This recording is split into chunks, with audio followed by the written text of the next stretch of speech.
Good Friday morning, I think, for some of us, and also not for some of us.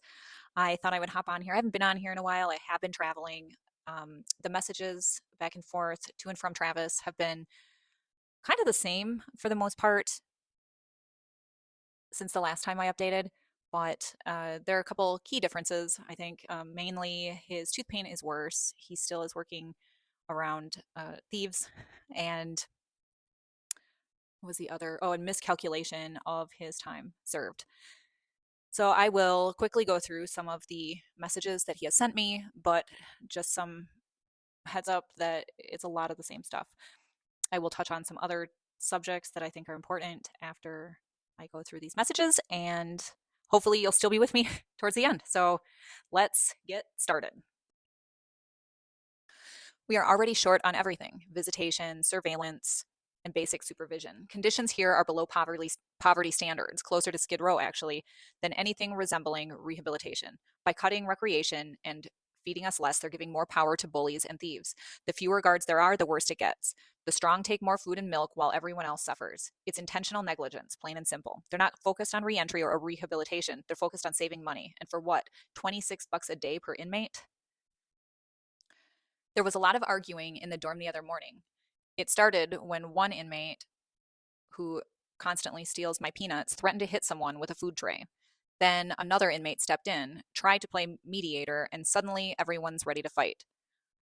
Two other inmates squared up, fists raised, but the guards came in before punches were thrown. And while one was cuffed in the hallway, another one went straight to his bed and stole his shoes. I told I told the I told the one inmate where where the shoes were when he came back. Sorry. The peanut thief is a real problem, similar to another inmate known for stealing and intimidation. Those guys believe white inmates owe them, and because of that, they target me. They assume that I have a trust fund, so I'm trying to avoid keeping much money in my account until my expected release in December. My health has been getting worse. On October 28th, I had a bologna sandwich for lunch and my tooth flared up really bad. The pain runs through my jaw, my head, even my shoulder and liver. It's all connected somehow. When I exert myself, like doing push ups, it feels like my brain's going to burst. The swelling in my jaw is constant, inside and out, and sometimes I feel pressure behind my right eye. I can feel the swelling move when I jump up and down. It's scary. The nurses and guards don't take me seriously, they just belittle me. A few days later, the pain shifted from the right side of my head to the top left. Cutting cheese out of my diet helped my liver pain, and I still get dull pressure. I almost got in another fight with an inmate, this time over eyeglasses. He tried to say my glasses were his and even tried to swap them out when I wasn't looking. I had to pull out my commissary receipt to prove they were mine. I've been studying old Louisiana slave laws too. There's a case, Johnson versus Fields, in 1827 that compares slaves to land, like property. And honestly, Louisiana still operates like that. I think he's also reading Gone with the Wind. Now that I think about it, I can't remember if he told me that or if he wrote it, but um, the kiosk was down yesterday, so I couldn't study. I ended up watching cartoons with the younger guys. My tooth still hurts constantly, mostly after eating. I don't even bother with aspirin anymore. It just comes in waves. Jail does that to people. Jail does that to people. You come in healthy and leave broken. I'm still trying to figure out my release date, but every office passes the buck. The jail records clerk gave me two different dates, both wrong. She brushed off the 8 days of credit I earned in Kansas like it wasn't worth her time. When an inmate's held for more than 48 hours past release, the pre class manager is supposed to file a case report explaining the mistake, but that never happens. There's another old case, Pierce versus Morgan, 1832, that shows Louisiana used to not jail people for failure to appear. Now it's an automatic 30 days, and everyone here just accepts it.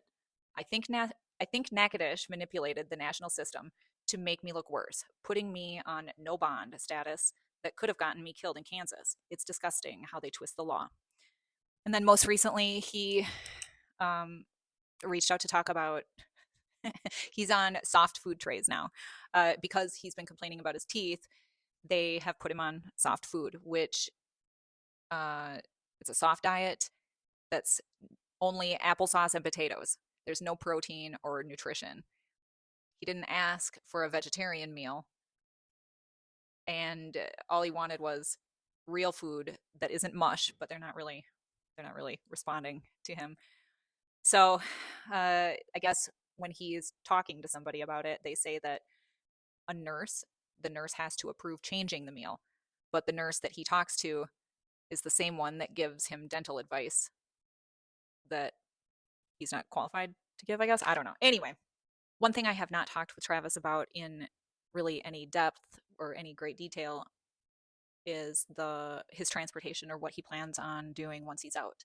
I know that he knows that Pig Trader has generously offered up this van for him to buy. I just don't know what his thoughts are on it or what his holdup is in making a decision on that.